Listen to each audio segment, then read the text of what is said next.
Hey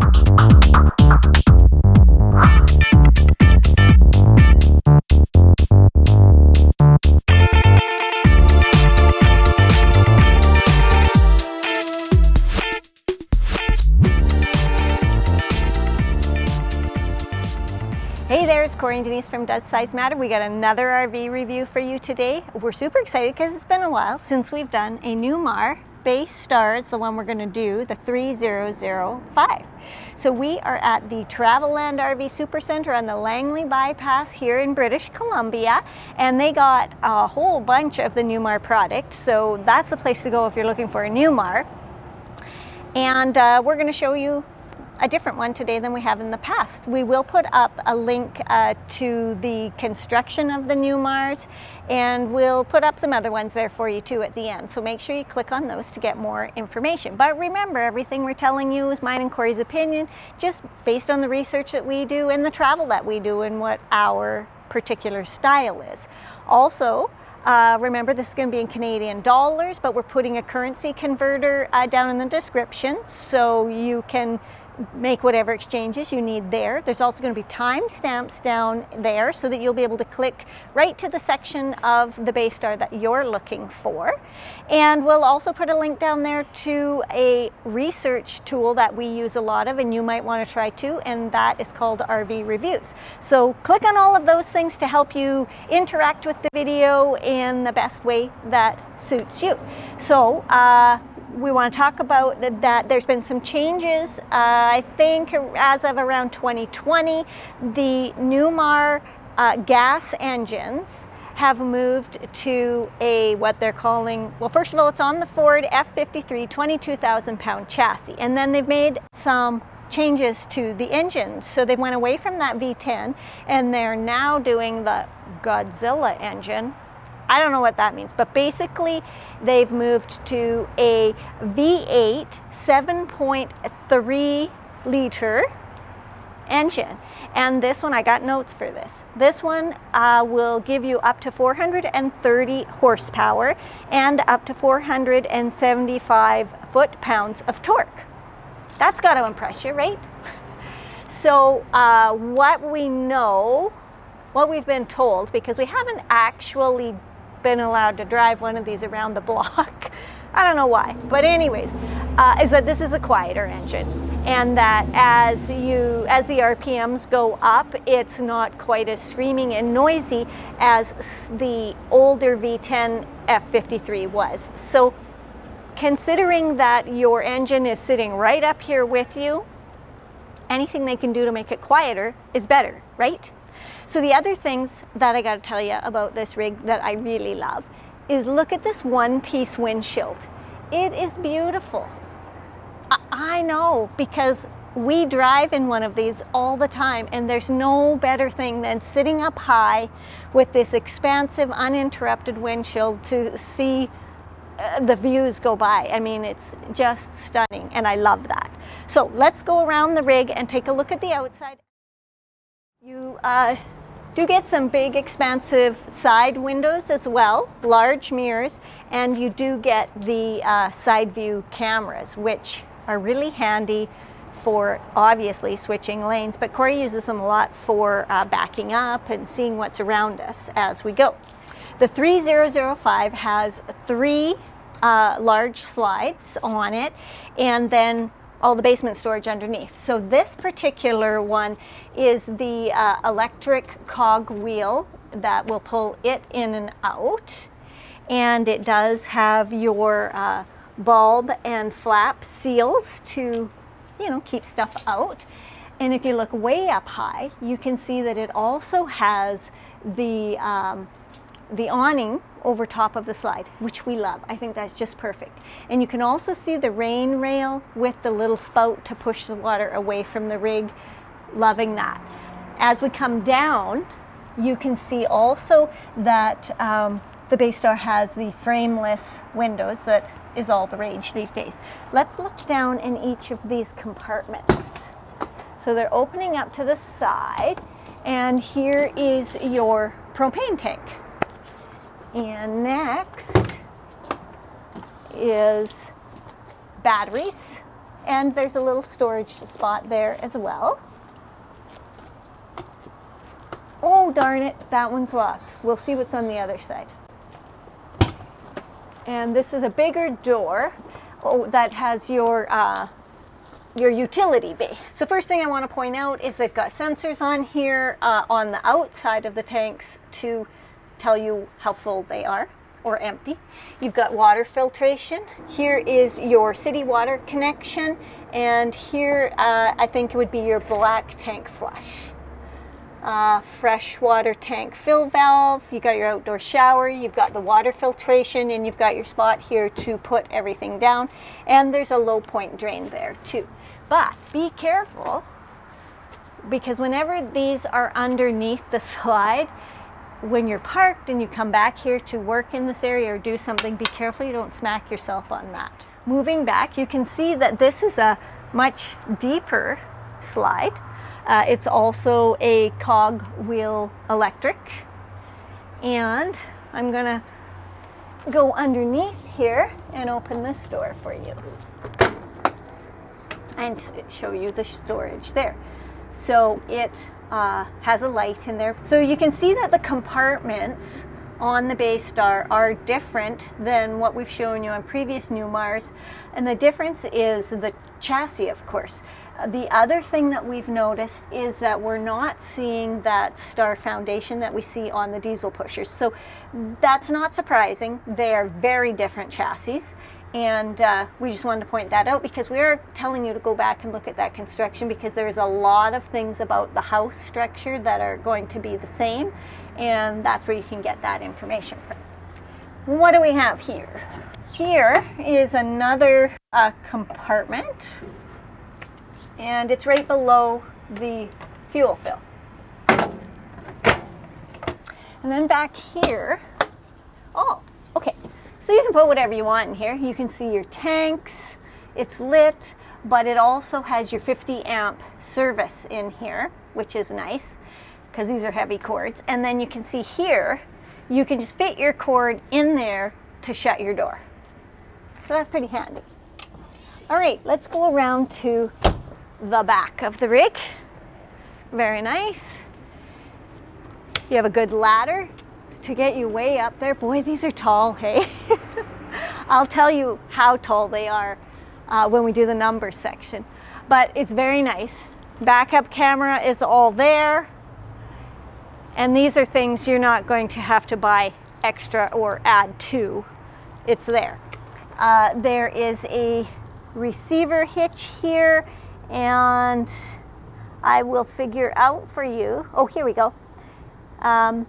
5,000 pounds for towing and 500 for whatever you're putting in there. So whether that be a rack that come out here, for us it would be our bike rack that would go in there. So that's good. So you can flat tow a car or something like that along with you. Okay, what's in these bays? Oh, this is interesting. So it's lit, but this is one of your tanks. Okay, there's a valve here. But yeah, this is definitely one of your tanks. That would be a water tank. Yeah. Okay, and here, oh, okay, so here's your generator and here's the exhaust. It's a 5,500 watt Cummins Onad, so that's good. Oh, and there's a little hour meter here because in order to service your generator, you need to know how many hours have been put on it. So that's nice. And okay, let's talk tires. They are a little round man, which I know is a Michelin. They are a 235/80R 22.5 radial tire. So these are big and expensive tires, but as far as I know, they're pretty good tires. So there's 2 of them here, 2 on the other side, and then your front 2. So you want to take care of your tires, and yeah, they're an expensive purchase. You want to take care of them. While we're here, let's look way up at this awning. So this will be an electric awning, the LED lighting. I'll figure out how big it is for you. but it'll be nice. What I'm noticing though is that there is no awning topper over this slide. So if you want to protect this slide, you need to have your whole awning out. Just a thought. What do we have here? We've got some controls, electricity, satellite, whole lot of electrical stuff. Yeah. Here, just general storage.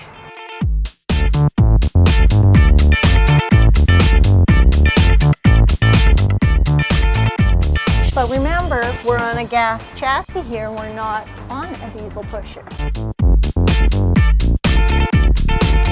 And there's going to be some other bonuses for that, which will come in price.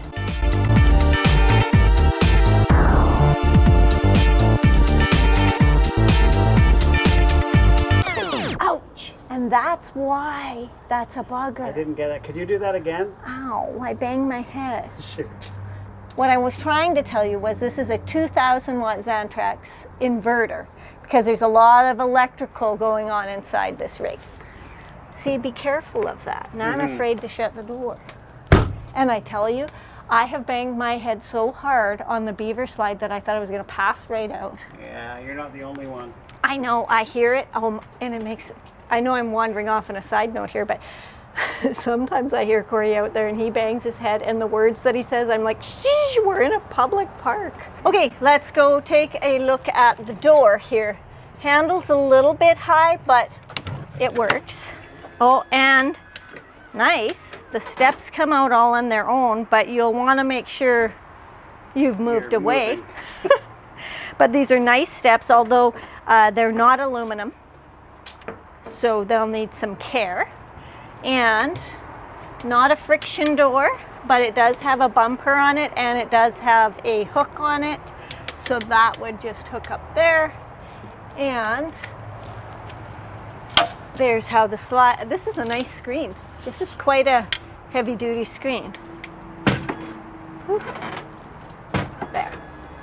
Oh.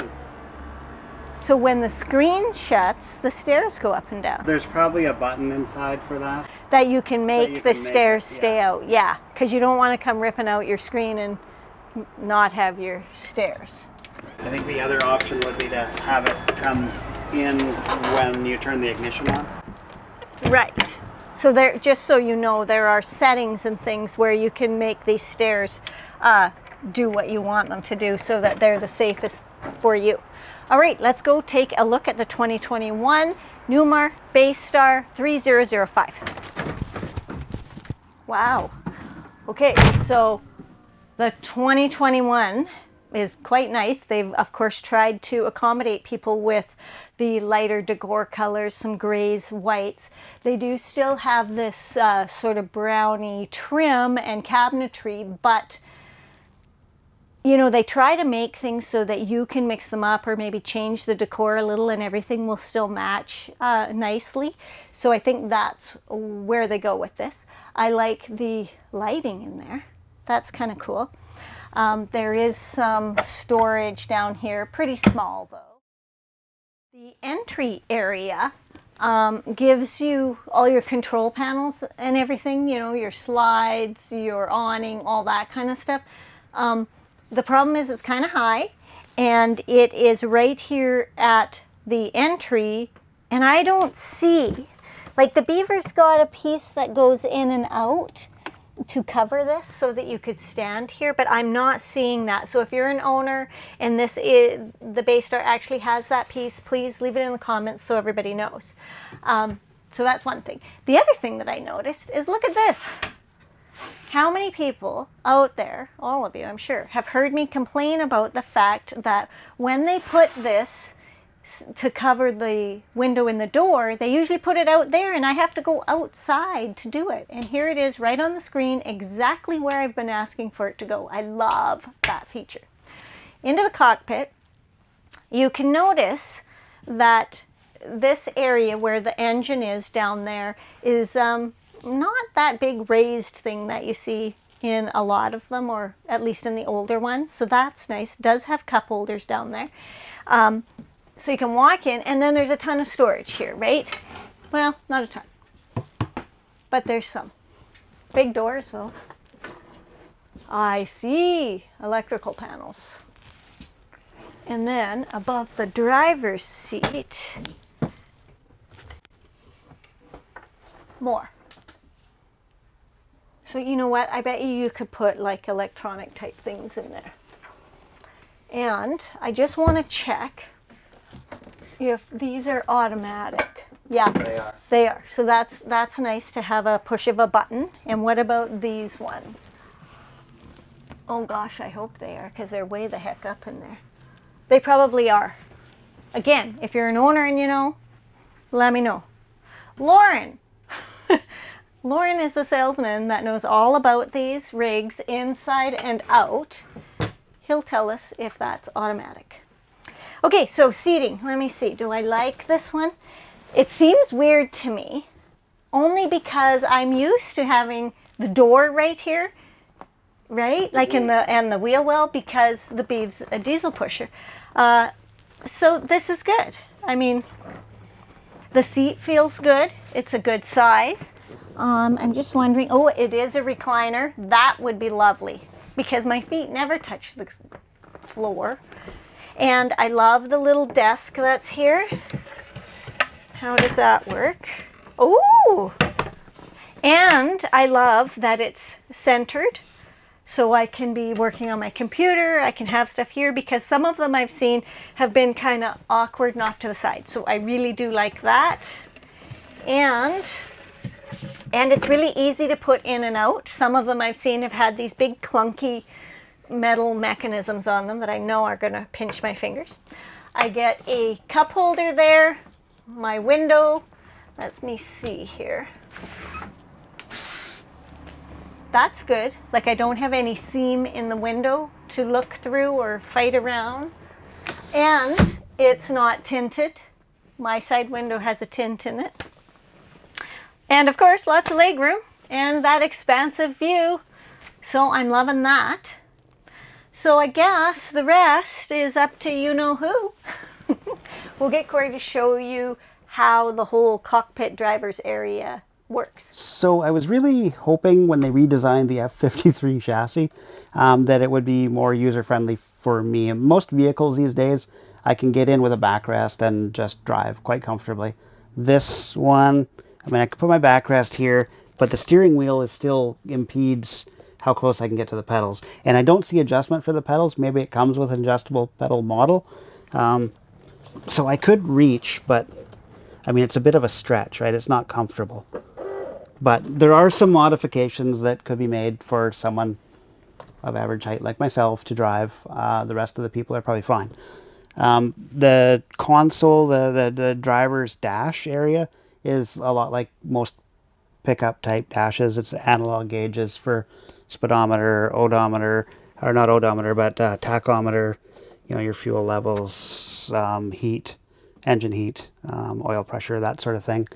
Over here, we've got like generator start buttons, overhead fans, a battery boost, traction control. You can turn it off there. Dome lights, typical type stuff, hazards. Here, over here is your module for your leveling system. So auto level, you can adjust each one individually. Steering wheel is typical, cruise control, volume controls, stuff like that. The radio or the entertainment system and the nav are actually quite far over still. I would have liked to seen those. Some models have them kind of this way, so it's easier to get to. There is controls for the shade, which is nice. That you can do that electrically. So yeah, I mean, it's not bad. It's not the best for me, but probably for most people it's fine. Visibility is very good. Don't have any issues there. Overall, yeah, I mean, it's not bad.